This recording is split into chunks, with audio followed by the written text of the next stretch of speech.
Hello, this is Jagan from Growth Data. இந்த வீடியோல வந்து நம்ம பைத்தான் இன்டர்வியூ கொஸ்டின்ஸ் பார்க்க போறோம். இது வந்து பைத்தான் இன்டர்வியூ கொஸ்டின்ஸ் 51 to 100 சீரீஸ்ல இருக்கக்கூடிய 74வது வீடியோ. ஸோ ஒவ்வொரு வீடியோலையும் ஒவ்வொரு டாபிக் பார்த்துட்டு இருக்கோம். இந்த வீடியோல வந்து நமக்கு ஒரு பேலன்ஸ் ஸ்ட்ரிங் கொடுத்துருக்காங்க. அதை வந்து எப்படி வந்து நம்ம வந்து பேலன்ஸ் சப்ஸ்ட்ரிங்கா மாத்துறது அப்படிங்கிறத பத்தி பார்க்க போறோம். ஃபர்ஸ்ட் நம்ம டேட்டாவை பத்தி பார்க்கலாம், அப்புறம் கொஸ்டின் பத்தி டீட்டெயிலா பேசுவோம். ஓகே, ஸோ இதான் வந்து நம்ம கொடுத்துருக்க டேட்டா. ஒரு string of R and L கொடுத்துருக்காங்க. ஸோ பேலன்ஸ் ஸ்ட்ரிங்னா என்னன்னா எத்தனை ஆர் இருக்கோ அத்தனை எல் இருக்கணும். ஸோ ஆர் அண்ட் எல்லோட கவுண்ட் வந்து சேமா இருக்கும். இங்க பாத்தீங்கன்னா 5 ஆர் இருக்கு, 5 எல் இருக்கு. ஸோ எத்தனை ஆர் இருக்கோ அத்தனை எல் இருக்கு. So it's a balanced string. இதை வந்து நம்ம என்ன பண்ண சொல்றாங்கன்னா இதை வந்து நம்ம சப்ஸ்ட்ரிங்கா மாத்தணும். இப்போ ஆர்எல் ஆர்ஆர்எல்எல் இப்போ 4 மாத்திரம் வச்சுக்கோங்க. ஒவ்வொரு சப்ஸ்ட்ரிங்லையும் எத்தனை ஆர் இருக்கோ அத்தனை எல் இருக்கு. அதனால ஸ்ட்ரிங் மட்டும் பேலன்ஸ் கிடையாது, சப்ஸ்ட்ரிங்கும் பேலன்ஸ்டா இருக்கு. ஸோ அதோட அவுட்புட் வந்து 4. இதே இது வந்து நம்ம இன்னொரு ஸ்ட்ரிங் எடுப்போம், ஆர் எல் அதுக்கப்புறமா ஆர்ஆர்எல் இருக்கு. ஸோ இதை வந்து எத்தனை சப்ஸ்ட்ரிங்கா நம்ம பிரிக்க முடியும்? ஸோ முதல்ல ஆர்எல் இருக்கு, ஓகே, அப்புறம் 3 இருக்கு, 4 இங்க வந்துருது. அப்போ 2 தான் பிரிக்க முடியும் இல்லையா? ஸோ அவுட்புட் வந்து 2. சில சப்ஸ்ட்ரிங் வந்து நம்மளால பிரிக்கவே முடியாது, அதை வந்து நம்ம ஒன்றும் பண்ண முடியாது. ஸோ அந்த ஸ்ட்ரிங்கையே வந்து நம்ம சப்ஸ்ட்ரிங்கா மாத்திடலாம். ஸோ அவுட்புட் வந்து 1 இல்லையா? ஸோ இதான் வந்து அவங்க கொடுத்துருக்கக்கூடிய டேட்டா.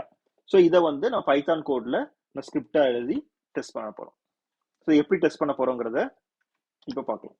நம்ம நார்மலா என்ன பண்ணுவோம், ஒரு லூப் ஃபங்க்ஷன்ல போயிட்டு ஸ்ட்ரிங்ல ஒவ்வொரு எலமெண்டா ரீட் பண்ணுவோம் இல்லையா? இப்போதும் அதே தான் பண்ண போறோம். டெஃப் grow with data, எஸ்ங்கிறது இன்புட் ஸ்ட்ரிங் இல்லையா? ஸோ இப்போ என்ன பண்றேன்னா லெஃப்ட் ரைட்னு சொல்லிட்டு 2 வேரியபிள் டிக்ளேர் பண்றேன். ஸோ ரெண்டையுமே 0வா அசைன் பண்ணிப்போம். அதுக்கப்புறமா கவுண்ட்னு சொல்லிட்டு இன்னொரு வேரியபிள், இது வந்து எத்தனை சப்ஸ்ட்ரிங் இருக்கு அப்படிங்கிறத கவுண்ட் பண்றதுக்காக யூஸ் பண்ண போறோம். இப்போ if C in S, so அந்த ஸ்ட்ரிங்ல இருந்து ஒவ்வொரு கேரக்டரா ரீட் பண்றோம். If C equal to R அப்படின்னா நம்ம வந்து அந்த ஆர் வேரியபிள் இருக்கு இல்லையா, அதை வந்து இன்க்ரிமெண்ட் பண்றோம். இஃப் சி ஈக்குவல் டு எல்லா இருந்துச்சு அப்படின்னா அந்த எல்ல வந்து நம்ம இன்க்ரிமெண்ட் பண்றோம். இப்போ ரைட்ல வந்து 2 இருக்கு, லெஃப்ட்ல வந்து 2 இருக்குன்னா அந்த எல் ஆரும் 2 and 2 ஆயிரும் இல்லையா? அப்போ வந்து கவுண்ட் வந்து சேமா இருக்கும். அப்போ if the right count equal to the left count அப்படின்னா அது சப்ஸ்ட்ரிங் வந்து சேமா இருக்குன்னு அர்த்தம். அதனால கவுண்ட் வந்து இன்க்ரிமெண்ட் பண்றோம். அப்படியே இந்த கவுண்டை ரிட்டர்ன் பண்ணோம்னா அதுதான் வந்து நம்ம ரிக்வயர்ட் அவுட்புட். ஃபங்க்ஷனை கால் பண்ணி பார்க்கலாம். நமக்கு வந்து எக்ஸ்பெக்டட் வந்து 4 வரணும். C is not defined. Grow with data if C in yes. Oh, not if, for C in yes. So for லூப்ல ஒவ்வொரு கேரக்டரா அந்த ஸ்ட்ரிங்ல இருந்து ரீட் பண்றோம். ஓகே, இப்போ வந்து எனக்கு அந்த ஸ்ட்ரிங்கையே நம்ம வந்து வேணும், சப்ஸ்ட்ரிங் என்னெல்லாம் வந்திருக்கு அது வேணும் அப்படின்னா ஃபர்ஸ்ட் முதல்ல கோடு எப்படி ஒர்க் ஆகுதுன்னு பார்ப்போம். ஸோ முதல்ல வந்து அந்த ஸ்ட்ரிங் எல்லாம் மொத்தமா அங்கே வருது இல்லையா? ஃபார் ஃபங்க்ஷன்ல சி வந்து ஆர் எடுக்க போகுது, C equal to R. So if condition வருது, சி வந்து ஆரான்னு செக் பண்ணோம், எஸ், அப்போ ஆர் வந்து 1 ஆயிரும். ஸோ அடுத்த கண்டிஷன் வந்து தேவையே இல்லை, எல்லா இருக்கான்னு பார்க்கும், நோ, அதனால ஒன்றும் ஒர்க் அவுட் ஆகாது. இப்போ அடுத்தது R equal to L, R வந்து 1, எல் வந்து 0. ஸோ இது வந்து நோ, அப்போ கவுண்ட் வந்து இன்க்ரிமெண்ட் ஆகாது. ஸோ அடுத்த ஃபார் லூப் அடுத்த வேரியபிள் போகுது. இப்போ சி வந்து எல், ஃபர்ஸ்ட் இப்போ இஃப் கண்டிஷன் வருது, சி வந்து ஆரான்னு கேட்குது, இல்லை இது எல், அதனால நோ, ஆர் வந்து 1ஆவே இருக்குது. அப்புறம் சி ஈக்குவல் டு எல்லான்னு அடுத்து செக் பண்ணுது, எஸ், அதனால நம்ம வந்து எல்ல வந்து இன்க்ரிமெண்ட் பண்ண போறோம். So L equal to 1. இப்போ இஃப் கண்டிஷன் வரும், எல் வந்து 1, ஆர் வந்து 1, ஆர் ஈக்குவல் டு எல் வந்து 1 ஈக்குவல் டு 1, எஸ்.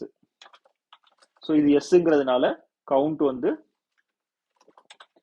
1 இன்க்ரிமெண்ட் ஆகுது, ஈக்குவல் டு 1.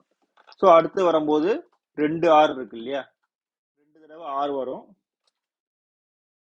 ரெண்டு தடவையும் வந்து இந்த ஆர் வந்து இன்க்ரிமெண்ட் ஆகும். ஸோ இது வந்து 2 ஆகும், அடுத்த ஆருக்கு வந்து 3 ஆகும். ஸோ அப்புறம் வந்து எல் வரும். எல் வரும்போது இங்க வந்து இது ஒர்க் அவுட் ஆகும். அப்போ இது வந்து 3 ஆகும். ஸோ 2 ஆகும். அடுத்த எல்லுக்கு வந்து இது வந்து எல் வந்து 3 ஆகும். அப்போ இந்த கண்டிஷன் வந்து மூணாவது வரும்போது எஸ் ஆயிரும். ஸோ கவுண்ட் வந்து 2 ஆகும்.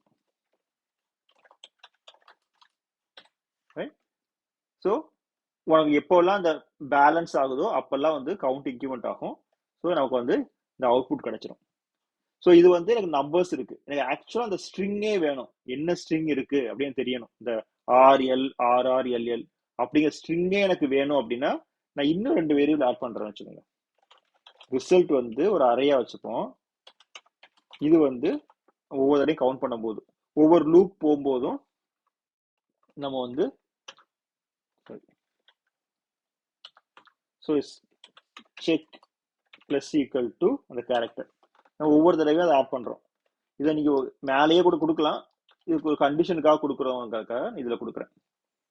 இப்போ வந்து அந்த கவுண்ட் மேட்ச் ஆகுது இல்லையா, லெஃப்ட் ஈக்குவல் டு ரைட்னு சொல்லிட்டு, அதனால அந்த டைம்ல வந்து result dot up and check. So அப்போ ஸ்ட்ரிங் வந்து எனக்கு கரெக்டாக மேட்ச் ஆகும். லெஃப்ட் அண்ட் ரைட் சேமா இருந்ததுனால உனக்கு எல் அண்ட் ஆர் சேமா இருக்கும். அதனால இப்போ கொடுக்குறேன். அதுக்கப்புறமா ரீசெட் பண்ணிடுறேன் அந்த வேல்யூ செக் ஈக்குவல் டு பிளாங்க்னு சொல்லிட்டு. இப்போ வந்து நான் ரிசல்ட்டை பிரிண்ட் பண்ணி பார்த்தேன் அப்படின்னா எனக்கு வந்து அந்த ஸ்ட்ரிங் வரணும் இல்லையா, அந்த ஆர்எல் ஆர்ஆர் எல்எல்ங்கிற அந்த ஸ்ட்ரிங் வந்து ரிசல்ட்ல வந்து ஆக்சுவலா ஸ்டோர் ஆயிரும். இப்போ நான் மல்டிபிள் டெஸ்ட் கேசஸ் செக் பண்றதா இருந்துச்சுன்னா எனக்கு வந்து அந்த அசர்ட் ஃபங்க்ஷன்ல அந்த வேல்யூவை கொடுத்தா என்னாச்சு, 4 return count.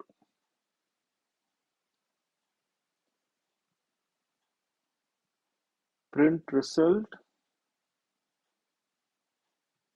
count 0 count equal to +1. Okay, count என்னாச்சுன்னு பார்ப்போம்.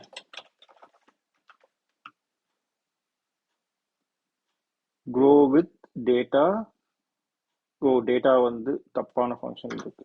ஓகே, ஸோ தப்பான ஃபங்க்ஷன் ஸ்மால் லெட்டர் கேப்ஸ்ல இருந்துச்சு, அது ஸ்மால்ல இருந்துச்சு, அதனால வேற ஃபங்க்ஷனை கால் பண்ணுது. ஓகே, ஸோ நமக்கு வந்து அந்த ஒவ்வொரு ஸ்ட்ரிங்குக்கான அந்த சப்ஸ்ட்ரிங் வந்து காமிக்குது, ரைட். அப்புறம் கவுண்ட் வந்து நம்ம ரிட்டர்ன் பண்றோம். ஸோ எல்லா டெஸ்ட் கேஸும் பாஸ் ஆகுது. ஸோ இதே வந்து நம்ம 2 வேரியபிள் யூஸ் பண்றோம் இல்லையா, லெஃப்ட் ரைட்டு 2 யூஸ் பண்றோம். அப்படி இல்லாம நம்ம ஒரே ஃபங்க்ஷன்ல ஒரே வேரியபிள்ல அந்த லெஃப்ட் அண்ட் ரைட்டை கவுண்ட் பண்ண முடியுமா அப்படிங்கிறத பார்ப்போம். ஸோ இதுல என்ன பண்றோம்னா அதே கோடு இன்ஸ்டெட் ஆஃப் லெஃப்ட் அண்ட் ரைட்டுக்கு பதிலா நான் வந்து பேலன்ஸ்னு ஒரே ஒரு இதை மட்டும் யூஸ் பண்றேன். ஓகே, ஸோ இதுல சி ஈக்குவல் டு ஆர் அப்படின்னா ஆர் இன்க்ரிமெண்ட் பண்றேன் இல்லையா, அதுக்கு பதிலா நான் வந்து பேலன்ஸை வந்து இன்க்ரிமெண்ட் பண்றேன். இதே இது லெஃப்டா இருந்துச்சுன்னா பேலன்ஸை வந்து டிக்ரிமெண்ட் பண்றேன். ஸோ நீங்க ரைட் அப்படின்னா ஃப்ரண்ட்ல ஒரு ஸ்டெப் வைக்கிறீங்க, லெஃப்ட் அப்படின்னா பேக்ல ஒரு ஸ்டெப் வைக்கிறீங்க. ஸோ பிளஸ் அண்ட் மைனஸ் போகும்போது இருந்த இடத்துல கரெக்டா வந்துட்டீங்க அப்படின்னா எத்தனை ஃப்ரண்ட் ஸ்டெப் வச்சீங்களோ அத்தனை பேக்ல ஸ்டெப் வச்சிருக்கீங்கன்னு அர்த்தம் இல்லையா. ஸோ கூட்டி கழிச்சு பார்த்தா கரெக்டா இருக்கணும். ஸோ அதான் இது. அப்போ லெஃப்ட் ஈக்குவல் டு ரைட்டுக்கு பதிலா பேலன்ஸ் ஈக்குவல் டு 0. எப்பெல்லாம் அது 0 ஆகுதோ கவுண்ட் யூஸ் பண்ணலாம். இது சிங்கிள் லைன்ல இருக்கு. நீங்க வந்து நார்மல் ஃபார்மேட்ல யூஸ் பண்றதா இருந்துச்சுன்னா இப்படியே வச்சுக்கலாம்.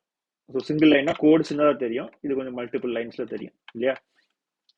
ஸோ நம்ம போன தடவை லெஃப்ட் தனியா ஆட் பண்ணோம், ரைட்டு தனியா ஆட் பண்ணோம், ரெண்டையும் செக் பண்ணி பார்த்தோம். இதுல என்ன பண்றோம்னா ஒரே வேரியபிள்ல லெஃப்ட்னா நெகட்டிவா சப்ட்ராக்ட் பண்ணுங்க, ஆர் ரைட்னா பாசிட்டிவா பண்ணுங்க. அந்த பாசிட்டிவ் அண்ட் நெகட்டிவ் சேர்ந்து எப்போ 0 ஆகுதோ அதான் வந்து அது சப்ஸ்ட்ரிங்கை கட் பண்ணக்கூடிய ஸ்லைஸ் பண்ணக்கூடிய பாயிண்ட்.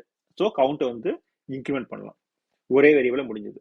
ஸோ இது வந்து basically if and else condition இல்லையா. இப்போ சி ஈக்குவல் டு ஆர்ஆ இருக்கணும் அல்லது எல்லா இருக்கணும். நம்ம 2 தடவையும் அதை செக் பண்ண வேண்டிய அவசியம் கிடையாது. இப்போ C equal to this else if c equal to l. So இதையும் கொடுக்கலாம்.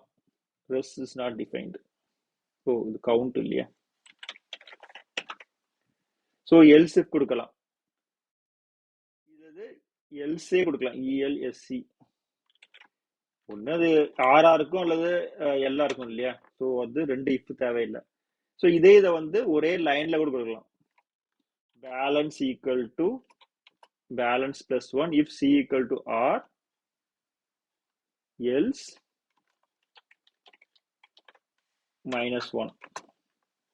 ஸோ சி வந்து ரைட்டா இருந்துச்சு அப்படின்னா இன்க்ரிமெண்ட் பண்ணு +1 கொடு, அப்படி இல்லைன்னா -1 கொடு. அப்புறமா அந்த பேலன்ஸை வந்து செக் பண்ணி பார்த்துக்கோ. ஸோ அதுவும் வந்து எனக்கு அதே வேல்யூ தான் கொடுக்க போகுது. ஸோ மல்டிபிள் வேஸ் இருக்கு. நீங்க வந்து நார்மல் ஃபார் லூப் கொடுக்கலாம், அல்லது ஒரே வேரியபிள்ல யூஸ் பண்ணலாம், அல்லது சிம்பிளா இந்த ஒரு லைன்லேயே இஃப் எல்ஸ் நீங்க கொண்டு வரலாம். ஸோ இதை விட இன்னும் சிம்பிள் வே கூட இருக்கலாம். உங்க கோடு தெரிஞ்சிச்சு அப்படின்னா நீங்க கமெண்ட் செக்ஷன்ல போடுங்க, எல்லாருக்கும் ஹெல்ப்ஃபுல்லா இருக்கும். ஸோ இந்த கோடெல்லாம் பார்க்கணும்னா நீங்க க்ரோவிஜோட யூடியூப் சேனல்ல போயிட்டு பிளேலிஸ்ட்ல இது வந்து Tamil Python Terry questions 51 to 100. இது இங்கிலீஷ் வெர்ஷன் வந்து Python Terry questions 51 to 100. So இந்த பிளேலிஸ்ட்ல போனீங்கன்னா அந்த கரஸ்பாண்டிங் வீடியோட டிஸ்கிரிப்ஷன்ல வந்து அந்த கிட்டப் லிங்க் இருக்கும். ஸோ இந்த வீடியோட கரஸ்பாண்டிங் லிங்க் வந்து இங்க இருக்கு, அதோட கோடு இங்க இருக்கு. இப்போ நம்ம பார்த்துட்டு இருக்கிறது வந்து 74th வீடியோ இல்லையா? ஸோ அந்த வீடியோல இந்த லிங்க் இருக்கும். ஸோ ஃபர்ஸ்ட் யூஸ் பண்ண அந்த லெஃப்ட் அண்ட் ரைட்டு, அப்புறம் பேலன்ஸு, அதுக்கப்புறம் ஒரே லைன்ல யூஸ் பண்ணது. So balance equal to balance plus 1 கொடுக்கலாம், அல்லது பிளஸ் ஈக்குவல் டு 1 கொடுக்கலாம், ஹவர் யூ வாண்ட் டு இல்லையா? ஸோ இந்த 3 கோடுமே இங்க இருக்கு. ஸோ இதை நீங்க ரீயூஸ் பண்ணிக்கலாம். ஸோ வாட்ஸ்அப் சேனல் ஆட் ஆகணும்னா வாட்ஸ்அப் சேனல் லிங்க் இங்க இருக்கு, அதை யூஸ் பண்ணி நீங்க க்ரோவித் டேட்டா வாட்ஸ்அப் சேனல்ல ஆட் பண்ணிக்கோங்க. இந்த வீடியோ பிடிச்சிருக்குன்னு நினைக்கிறேன். தேங்க்ஸ் ஃபார் வாட்சிங்.